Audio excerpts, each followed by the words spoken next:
საგზაო მოძრაობის უსაფრთხოების წესების დაცვის მიზნით ბორჯომში საავტომობილო სიჩქარის მზომი 6 სექციური ეგრეთ წოდებული ჭკვიანი კამერა დამონტაჟდა. კამერები ქალაქის მასშტაბით სხვადასხვა ლოკაციებზე განთავსდა.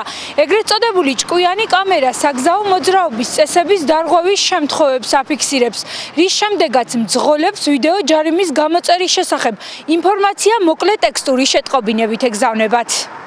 ჭკვიანი კამერები ბორჯომში დაახლოებით 1 კვირაა მოქმედდა. მიუხედავად მცირე დროისა, მოქალაქეების გარკვეული რაოდენობა უკვე დაჯარიმდა. მათ შორისაა ბორჯომში მცხოვრები ბონდო გოგოლაძეც. მისი განცხადებით 15 იანვარს ჭკვიანმა კამერამ იგი ორჯერ დააჯარიმა. მიზეზი სიჩქარის გადაჭარბება იყო. ერთ დღეში ორი. იმიტომ სანამ წავიკითხე მესიჯი და არ ვიცოდი. ყვიბისიდან აქამდე დავიწერე 2 ჯარი.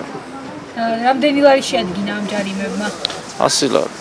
მძღოლების უმრავლესობა ბორჯომში აცხადებს, რომ ჭკვიანი კამერები საგზაო უსაფრთხოების წესების დაცვას შეუწყობს ხელს. თუმცა, როგორც ამბობენ, დამონტაჟებული კამერების რაოდენობა პატარა ქალაქისთვის ზედმეტად ბევრია.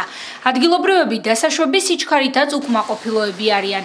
როგორც დღეს ჩვენთან საუბარში განაცხადეს, მძღოლები ყველაზე ხშირად სოფელ ყვიბისთან ჯარიმდებიან.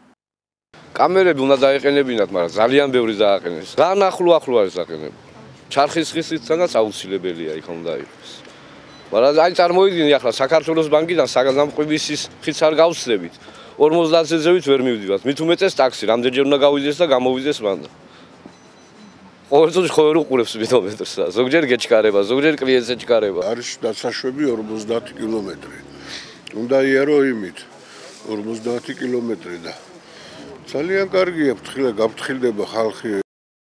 ამ დროისთვის მთელი ქვეყნის მასშტაბით 1441 ვიდეო კამერა ფუნქციონირებს. აქედან 646 ეგრეთ წოდებული ჭკვიანი კამერაა.